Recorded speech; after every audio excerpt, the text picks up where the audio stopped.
Your leadership team isn't broken, it is probably your system.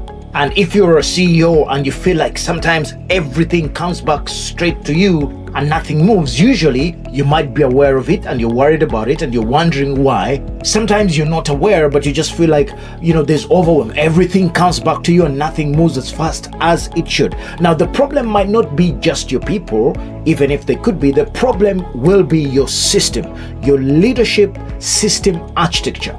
Okay? And you becoming aware of that is crucial for you to be able to go to the next level. You see, most companies hit a stage where things are not going as fast as they could, yet the business has gotten more complex, and the people who started at the level that you started are still the same. Things have gotten more complex, the market is demanding more, but the team has stayed the same, and you're wondering, what the hell is going on? And what happens usually is that people begin to hesitate. Okay, smart people begin to hesitate if you have an architecture problem, and decisions become much slower. Not only do they become slower, the CEO becomes the default answer to everything. So nothing moves until the CEO says something.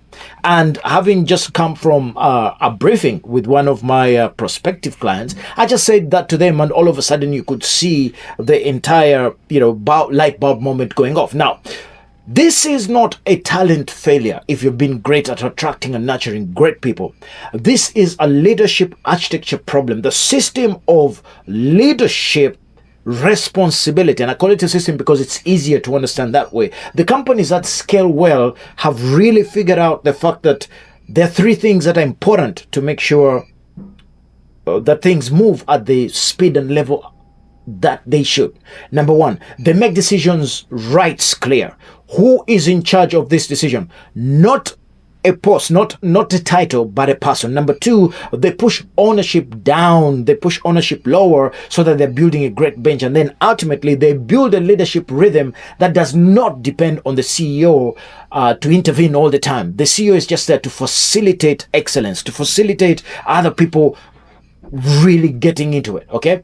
Again, they make decisions rights clear. Who is in charge? The name of the person who is in charge of that decision, not a post, but the person who is holding that post for that matter. Next, they push ownership lower so that they're building a great team of substitutes. And then ultimately, they build a leadership rhythm that does not depend on the CEO's intervention 24/7. Now, this is what a company feels like after you have done those three things. It feels lighter. The CEO or the leader has time to think. There's nothing as important as thinking time for the CEO. And if they are thinking and they're coming up with ideas, then they energize the team to innovate and do things differently. So if you're in that position where you feel like, hey, you know what? I just feel a little bit tight. I don't know why. I've got a 16-minute survey that you can take where we can have a quick chat. It's an executive council chat where I will be able to tell you where your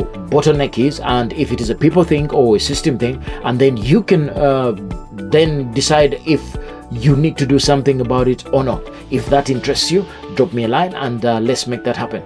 Until next time, remember that we have the audacity to make this world a better place by bringing people along with us as we build amazing companies. Until next time,